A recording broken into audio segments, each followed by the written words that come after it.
Our story began with a crystal set adrift upon the tides of the ethereal sea, a crystal containing memories, a warning, and a request from the past. Salvation for Pandemonium, a facility of the unsundered world constructed to keep dangerous creatures for study. Traveling through the streams of time to Abyssos, the Warrior of Light made new friends and faced strange foes in the first of Pandemonium's 3 rings, Asphodelos. And the mysteries that surrounded Pandemonium only deepened at every turn, until the Warrior of Light had no choice but to return to the source. Now, returning to Clodian after some rest, the Warrior of Light was greeted by his excited announcement that he had begun to hear the whispering of the constellation-less convocation crystal. Since the last time they had met, Clodian and his team had worked tirelessly to better understand the crystal, and in so doing detected an etheric signature suggesting a sense of loss and yearning to be made whole in the memories within. Worryingly, ambient readings of the star's aether detected identical readings, meaning that another such crystal existed in current times. As the Warrior of Light had a duty to return to Abyssos, Clodian charged himself with tracking down the crystal's twin, chartering a ship and pilot for the expedition, and leaving abruptly while the other researchers pointed out that only Clodian was regularly able to hear the crystal's whisperings. Nemgigi had one final piece of advice. The creatures that were confined to Pandemonium must have once been housed in Abyssos, so there must be records as to their nature, which might shed light on future dangers. Then the Warrior of Light left and journeyed back through time onto Abyssos. The Warrior of Light arrived in the past in front of a surprised Themis, who explained he had been looking into records just like the Warrior of Light planned to. He also explained that he had already managed to undo the warding sigil blocking the path into Pandemonium's second circle, Abyssos. Though Pandemonium's wards were being weakened from within, all was still stable. For now. Ericthonios had been left to watch over things and to hone his powers of internment without his aid.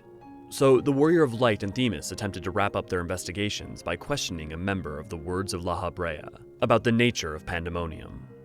Themis took a moment to confide in the Warrior of Light on the strength of feeling, nearing obsession for Habrea all the warders had shown in Asphodelos. Positive feelings like Hesperos for his mentor, or negative feelings like Ericthonios for his father. And the rarity of such connection between ancients, where most see all as equals in the larger picture of the star. With the arrival of the Words of Habrea, the first question was posed. Why was Pandemonium built directly beneath Abyssos? A facility not operated by their organization, proximity had seemed the obvious cause.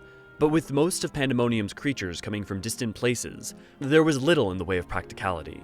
The Words of Habrea's speaker had no answer, beyond the fact that at its inception, Pandemonium did receive most of its creations from Abyssos, but the nature of Pandemonium's construction did not lend itself to relocation, relegating it to remain in place, even as its function shifted from simple interment of concepts to the obsessive research of any dangerous being. Habrea himself was the one in charge of selecting what beings were sent to Pandemonium, and what had caused the change in focus over time was unknown to the speaker. Themis clarified that regardless of why, if Pandemonium's resources were being misused, it would then have been under the direct authority of Habrea himself.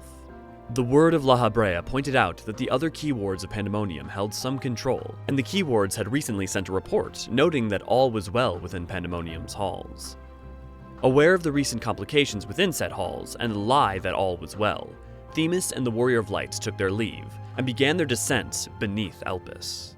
Before their arrival, Ericthonios stood alone in the outer courtyard of Pandemonium, practicing the same internment magics he had used in Asphodelos. Though the spells were ingrained into his very being, he still lacked the fundamental strength needed to empower the seals, which frustrated him. Sensing something, he turned to witness a familiar of the Phoenix they had fought in Asphodelos. Despite the creature being locked away, a voice spoke through the being. It said it had been the one to free the creatures of Asphodelos in the first place. Noting Ericthonios' frustration and hostility, it quoted words of his father mockingly.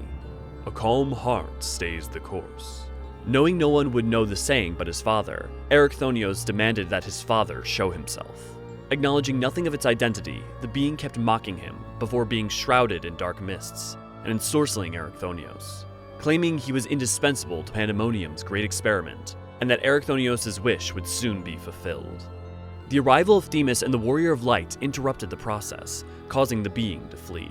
With its departure, Ericthonios was left confused, but quickly explained he knew its identity and who had enthralled the keywords, Habrea.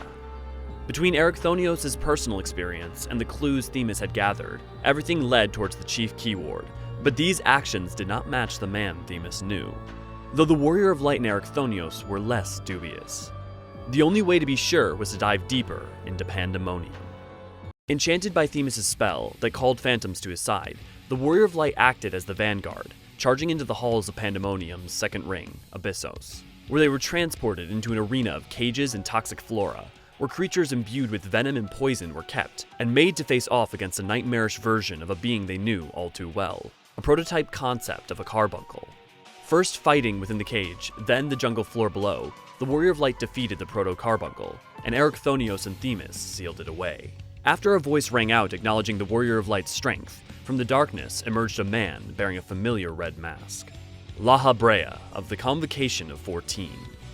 The ancient triggered a trap that should have bound all the company, but the Warrior of Light's thin, sundered aether protected them. Before the Warrior of Light could strike, Habrea bid calm, as his defeat would mean that Ericthonios would never have his wish, to see his mother Athena again.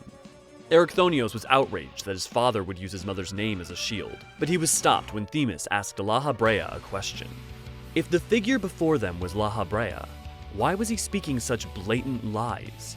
Themis made a simple request, to say his name, to which Habrea called him Themis and dismissed him entirely.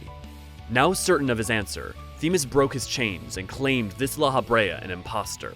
In a flash, a ball of fire came from nowhere, engulfing the fraud in flame, as the party turned to see another Habrea, who looked to Themis and called him by the name he held as a member of the Convocation, Elidibus.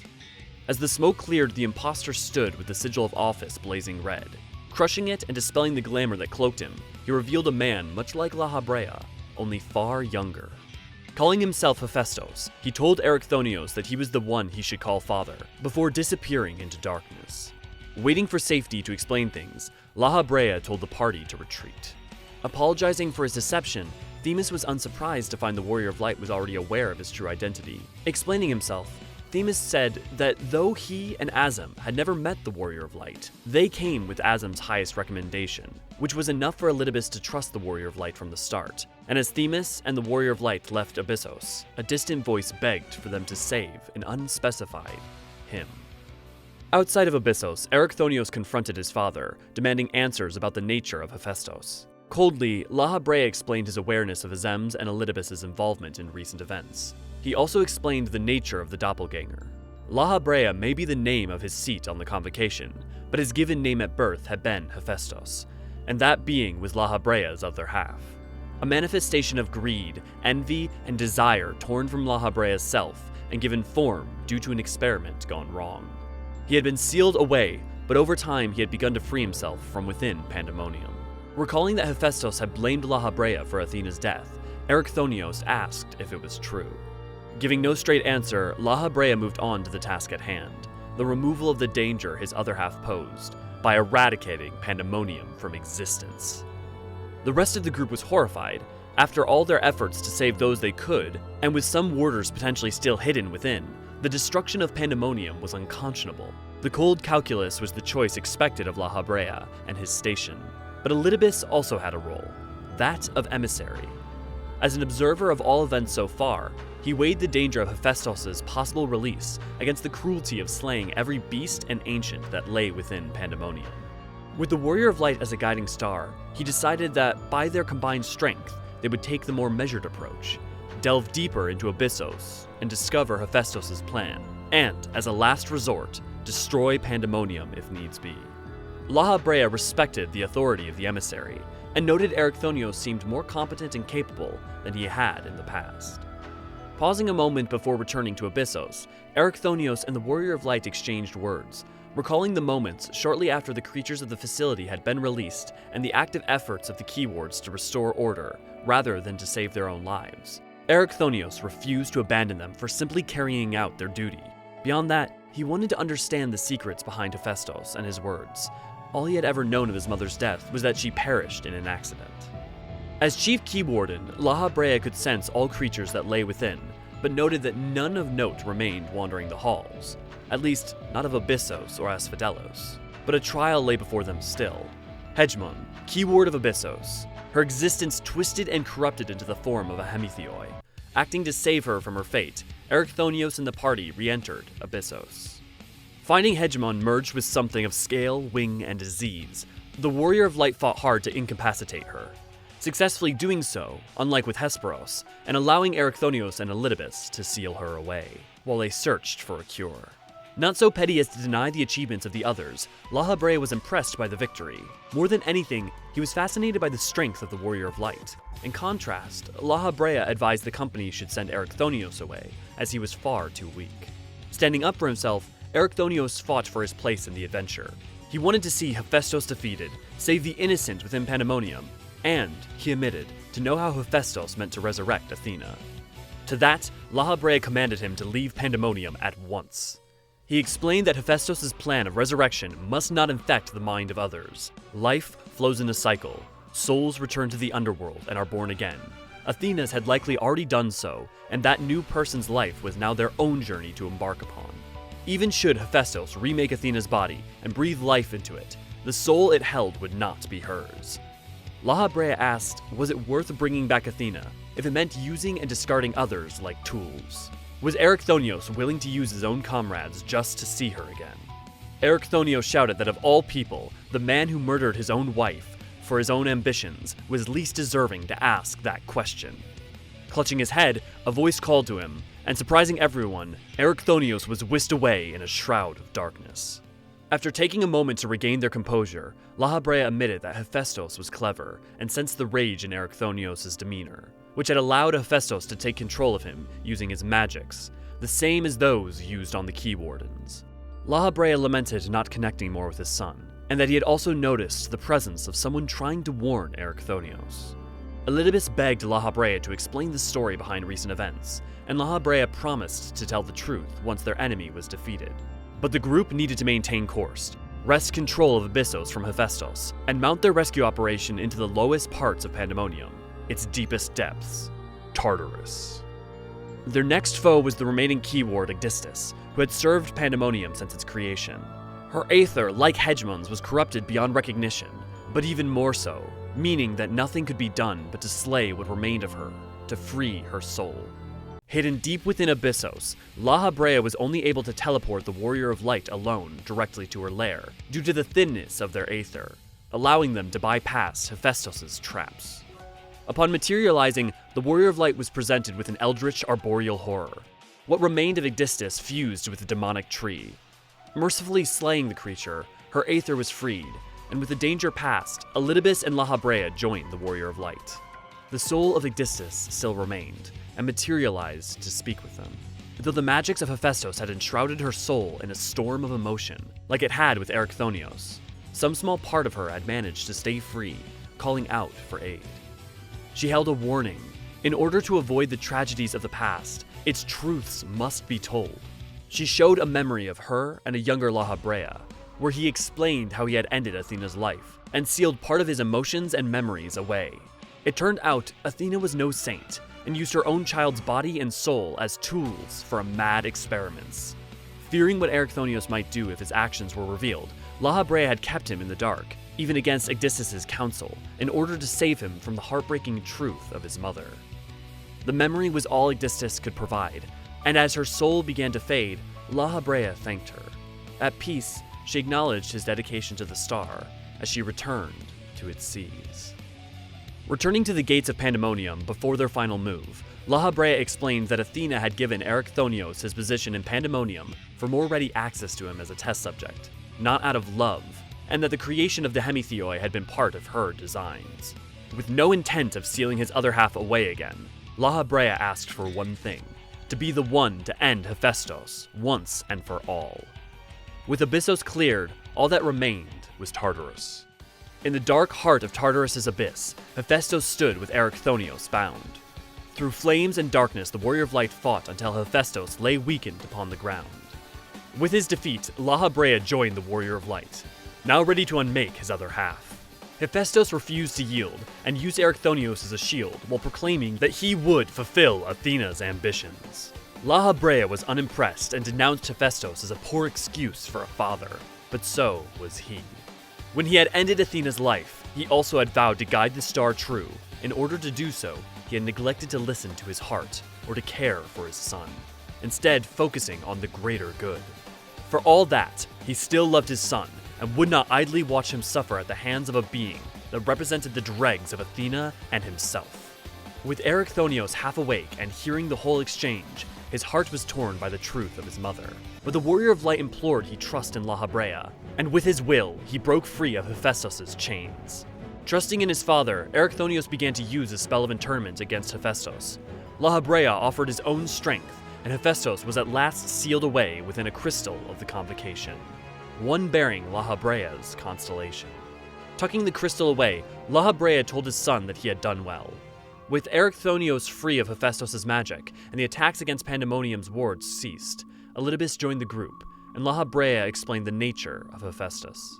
Part of his memory and soul that he had cut away, a massive aether without a vessel sealed within his convocation stone. He also revealed the truth of Athena. Ancients, while able to make concepts through creation magics, could not themselves make a soul, and while they can alter their forms, they are still ultimately bound to them. Athena, a brilliant researcher and obsessed with discovering the secrets of life, sought to transcend these limitations. Habrea himself had posed one method by which someone might transcend their normal limits. This was the origin of the Hemitheoi. Habrea's and Athena's conversations over such subjects is what had led them to fall in love, from which Ericthonios was born. Pandemonium followed after, with Athena being entrusted its leadership by Habrea. Unknowingly, this had given her free rein to practice any and all of her experiments. Habrea had returned to Pandemonium to confront her, and revealed a memory of what occurred next. Athena had bound Ericthonios for her experiments, and Habrea demanded his release. With no intent to do so, Athena revealed her full plan, offering her hand to Habrea so they could merge, and that he could know the whole truth without doubt. Habrea accepted, bonding his soul to hers, and was awash in an inundation of knowledge and desire for the secrets of life. But something darker lay within, a willingness to sacrifice all life and the fate of the stars for these answers. This seed of desire was like a parasite that would only grow within him, so Habrea excised it and placed it and its memory within his crystal. These emotions, memories, and aether are what would manifest as Hephaestos. Now, he was only Habrea. A dangerous act that altered who he was and did not go unnoticed by some of the convocation. Ericthonios asked why he hadn't destroyed the crystal. Habrea had been uncertain if he could, or the full ramifications of doing so. Pausing, and knowing that once they returned to the surface, the true mask and duties of Habrea would return, Ericthonios took this last moment to tell his father, "Thank you, Hephaestus."